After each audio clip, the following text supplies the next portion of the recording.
discuss past life regression with all of you. Now, I've done past life regression for my clientele for many years. It's astounding. I love it so much because it's exciting to me. A lot comes through that blows my mind.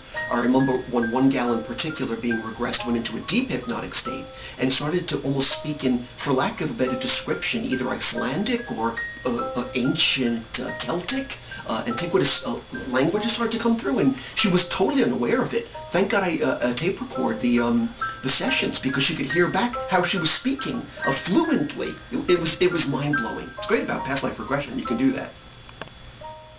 But you have to be careful, though, with visions of past lives. It's funny I'm saying this as I'm wearing all this Egyptian eyeliner today, my Johnny Depp look, or whatever the hell I'm doing, is that when I speak publicly, and I've spoken a lot about past life regression, and people will, well, in this particular case, gals will raise their hand and say, I was Cleopatra in a past life.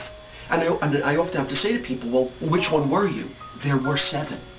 The ultimate one, Cleopatra Ptolemy VII, was indeed the one that was married to Julius Caesar and ultimately Mark Antony. But again, people don't know that. They just assume. I know 1,000 people that believe that, guys too, that think they were Cleopatra.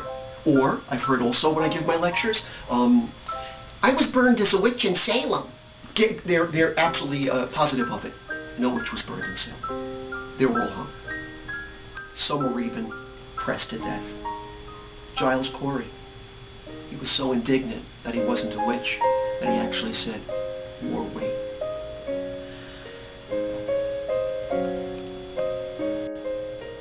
One should not really pretend they understand, though, the inner workings of all past lives. I've heard some psychics say, well, you have 144 lives, blah, blah, blah, this or that. You have one. There are young spirits and there are old spirits. I don't know why, and I don't pretend to know. So some people that I do past life regression for can get to, who knows, in the decades I've done this work, many, many, many lives. Some only have a few that they remember. I keep remembering how to paint in every lifetime because I was an artist in many lifetimes. So it's part of your gift. Some might question why you would want to indeed proceed into past lives. And I feel the reason is so that you could understand sometimes your phobias as well as sometimes your great gifts. For instance, I'm very gifted in some of my past lives. And I've never gone to art school, but I've painted this way since I was a little kid because I remember my past lives. So it's wonderful to be able to access your gifts, to understand who you've loved in other lifetimes, perhaps, if you're lucky enough. Yes, many of us will have to descend back into matter and kind of fix things. Some people don't have to descend back into matter, like Mother Teresa. She may elect to because she loves people and she wants to still help people. But I don't think she's not one of those people that's going to have to come back.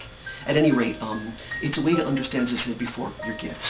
So let's tap into the gifts that I've been given in many lifetimes. Let's do a reading. Okay, so let's see what the vibes have to say now that we're discussing things like past lives. In my sessions, I last an hour and a half. Half an hour is fully that half an hour of relaxation, almost that hypnotized state. And you have to be relaxed with the person facilitating the regression. If not, you're going to be have anxiety and never access your goals. Then in the next hour of the regression, we get into about maybe up to 4 to 5 lives in one session. Here's what comes through when we discuss past lives. That'll be of interest. Number 1, well, number 13, death. Of course we would get the death card. Number 13, Scorpio ruled. You can't be discussing past lives without recognizing the notion of we've lived many lives, and we've died many deaths. Okay, so we're in the right realm, so let's see what the vibrations have to say next. The vibes say this. Oh, that one's pulling itself out. They're all doing that lately. Okay. All the work involved in many lives. That's why when people say, I was Cleopatra, I was Caesar, I was a pompous monarch of I don't know what. You know what we mostly were? We had a broom in our hand, or we had a nail, or we wove this willow together, or we hammered some metal, or we just lived our fate. Life can be astounding, astonishing, illuminating, and very simple. Let's take a look at the final vibe. They say that if you put a tiger iron to your third eye, you can pick up a past life. I did it once. I immediately found myself in a wheat field somewhere in ancient Egypt. I wasn't anybody fancy. I was nobody fancy. I was just whoever I was in a wheat field. Just a dude. So, here's the final vibration about past lives. The energies say this. And they let me channel it this time for a change. Thank you very much. Okay. Inner thoughts. So the vibes suggest what you experience ultimately weaves itself into the tapestry of who you are. And this is who you become. Now, it is a feminine energy field. And I am a proponent of a belief that you can you can share genders throughout your lifetimes, perhaps so to understand the sensibilities of each. I think it makes a more well-rounded person. And then maybe someday in another video, we'll discuss transmigration of souls, which is the notion that you could also become animal in a past life. So whoever you are, and whoever you were, and whoever you will be, have a wonderful new year. The year of the metal rabbit.